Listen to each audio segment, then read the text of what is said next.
तेरी काला, अब कुछ नहीं हो रहा जब तक।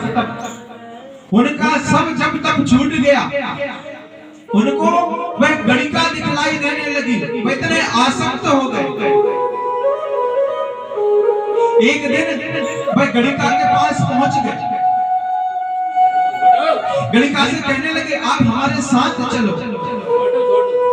गणिका कहने लगी यहाँ पर चांद का काम नहीं है, यहाँ पर दाम का काम है। अगर दाम हो तो मैं तुम्हारे साथ चलती हूँ, अन्यथा तुम यहाँ से चले जाओ। इतने आसक्त हो गए, उन्होंने विचार किया, घर पे गए, अपने माता पिता सबको छोड़ दिया, अपनी पत्नी को भी छोड़ दिया, संपूर्ण संपत्ति गणिका को प्रदान कर उसे घर ले आए, उसका पालन करने लगे। जब गणिका ने सारा धन खर्च कर दिया तो आने जाने वालों को लूट लेता, चोरी करने लगा, डाका डालने लगा, जुआ खेलता, शराब पीता। उस गणिका से अजामिल के 9 पुत्र हुए। कितने? 9 पुत्र।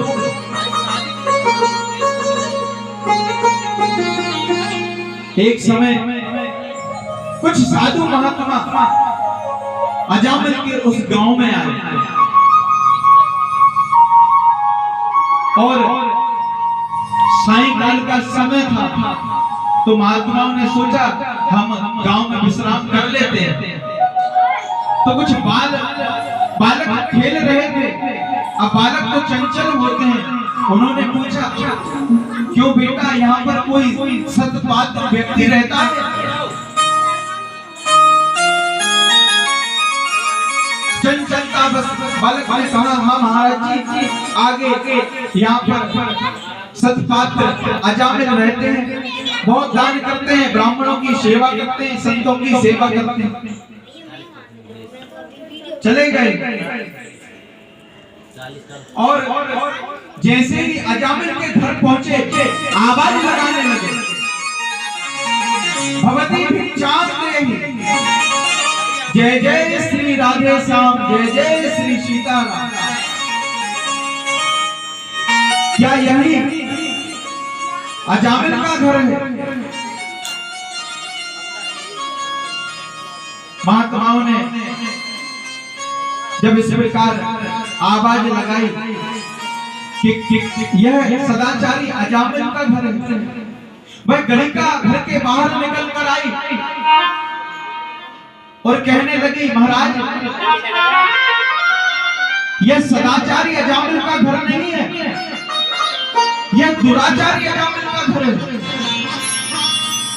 और महाराज मेरा धन आपको देने के योग्य नहीं है।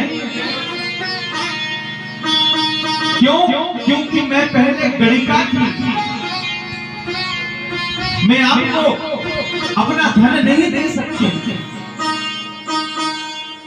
महात्मा ने विचार किया, अरे प्रभु ने हमें भेजा है तो कुछ कार्य सिद्ध करने के लिए भेजा होगा। त्रिकालदर्शी होते हैं महात्मा। उन्होंने अपनी दिव्य दृष्टि से देखा कि यह अजामिल पहले कितना सत्य व्रत था, जितेंद्रिय था, बहुत पूजा पाठ करता था। एक गणिका इसके जीवन में आ गई और आज यह क्या से क्या हो गया।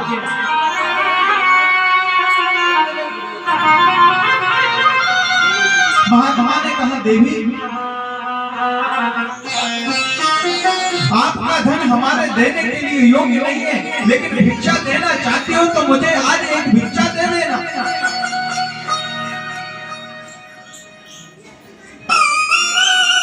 जो गणिका थी वह गर्भ से थी। महात्मा ने कहा पुत्री जब तेरा 10वां पुत्र होगा, अगर तू भिक्षा देना चाहती है तो मुझे यह भिक्षा दे कि जब तेरा 10वां पुत्र होगा तो उसका नाम तू नारायण रखना।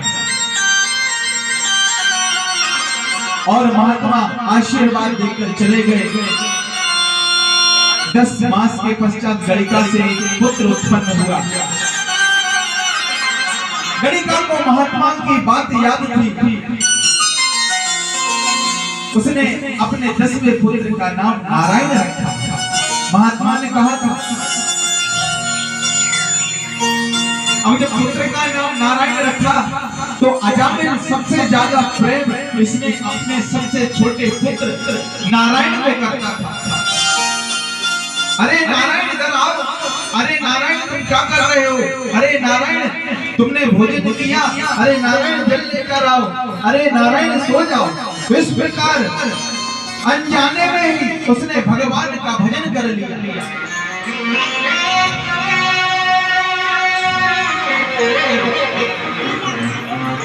इस प्रकार जब अजामिल ने भजन कर लिया, कुछ समय बाद जब मृत्यु का समय निकट आया तो ये टेढ़े मुख वाले दूत अजामिल को लेने आए। 3 दूत प्रकट हो गए, हाथ में पास लिए हुए